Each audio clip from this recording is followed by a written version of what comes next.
Okay, today we're talking about 20 sustainable things that you can do in 2020 to make a huge impact. We're talking climate change, we're talking sustainability and politics. But there are 20 things, so we're gonna get straight into it. If you like it, please give it a thumbs up. And if you have any other recommendations, please leave them in the comment section below and let me know any of these that you're gonna be taking on board. Thank you for watching, subscribe, and let's get into it. I just want to say a quick thank you to Squarespace for sponsoring today's video, but more about them at the end.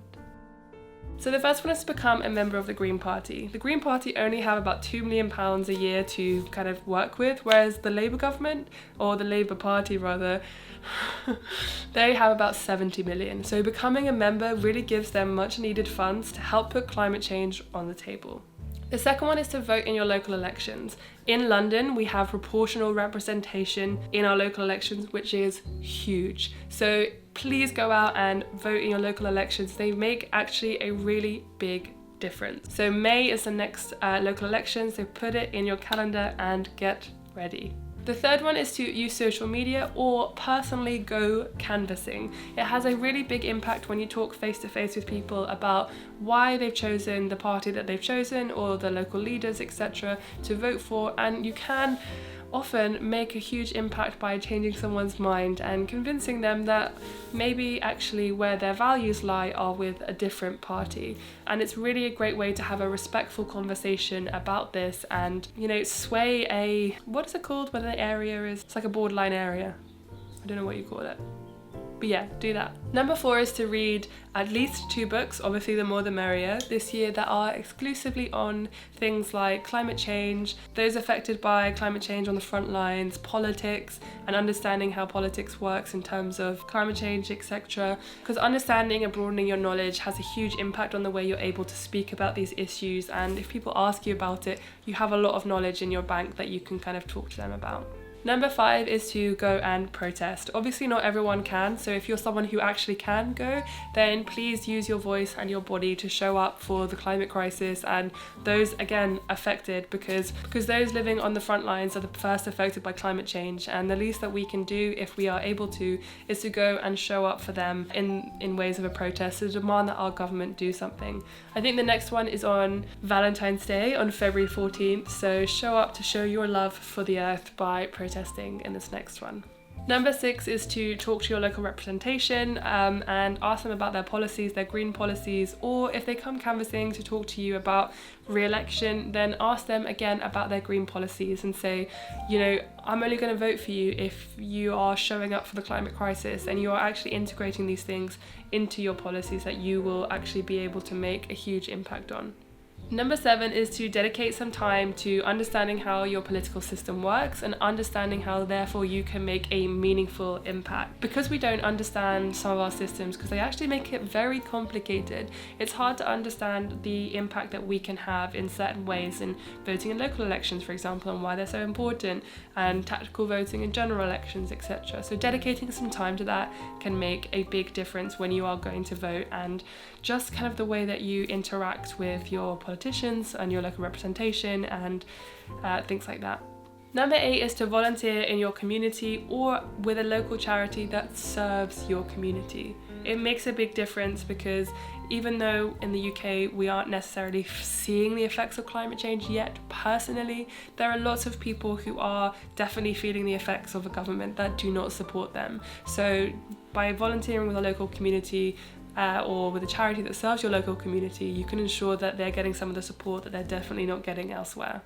Number 9 is to support independent shops and cafes. For example, I live in sort of southeast-ish London and I love going to Deserted Cactus. It's just a one-woman show and she makes this incredible vegan food, and I love supporting the work that she does because her food is amazing and she is amazing. And also places like Zero Waste Shop in Peckham, again, called Gather. They are not just a shop, they're actually a social enterprise, so they'll be giving back to their community as well.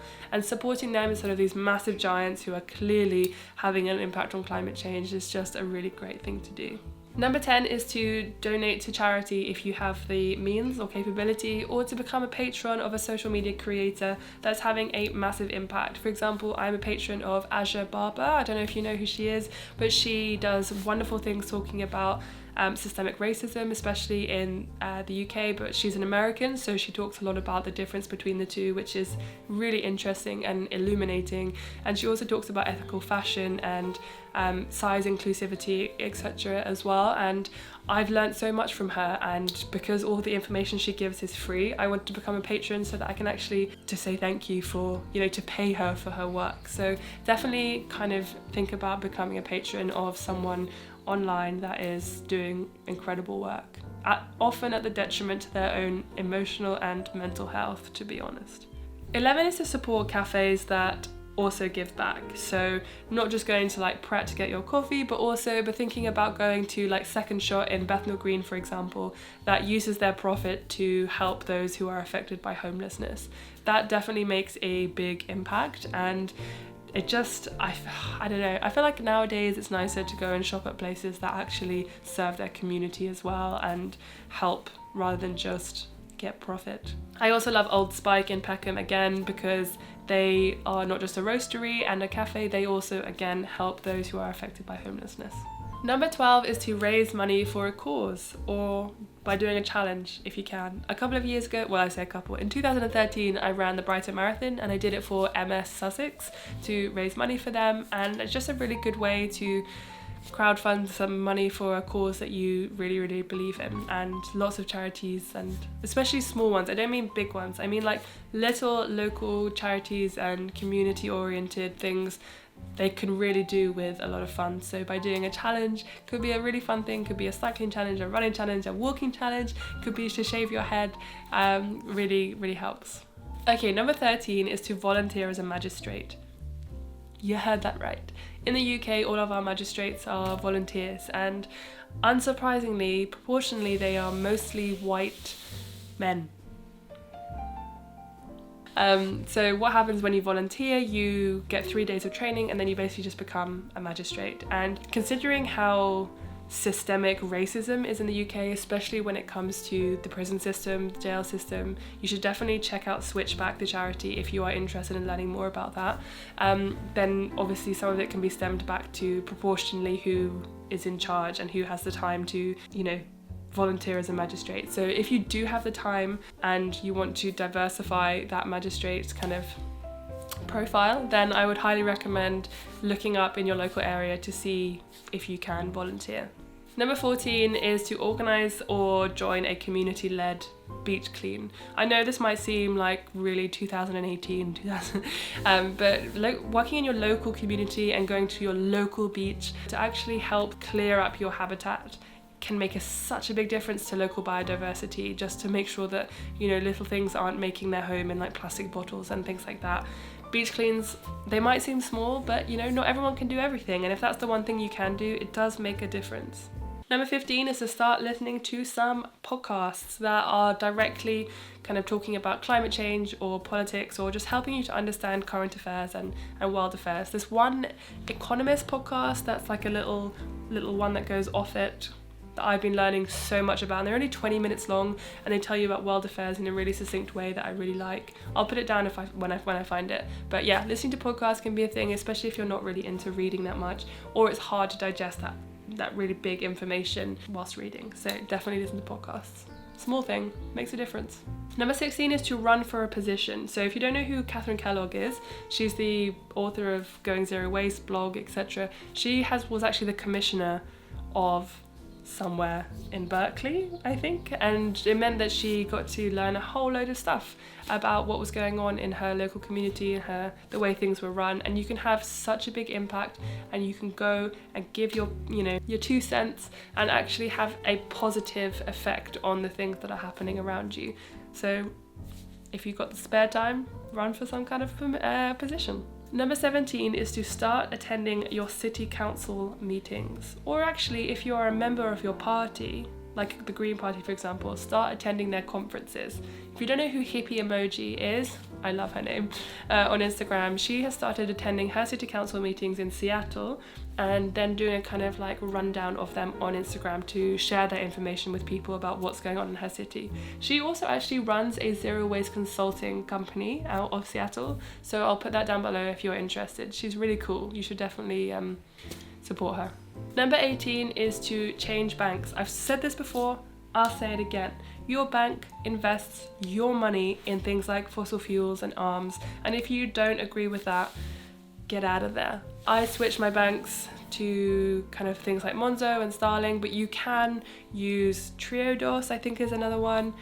There are also credit unions you can switch to, basically not the big ones. Change your banks, it makes a huge difference. Number 19, I have again said this before and I will always say it again, if you can, switch your energy provider, because again, fossil fuels. So in the UK you've got Bulb, you've got People's Energy, you've got Octopus Energy, you've got Ecotricity that give £25 to the Green Party for every member they've got. They're actually a non-profit, so they're a bit more expensive, but the other ones should not be more expensive.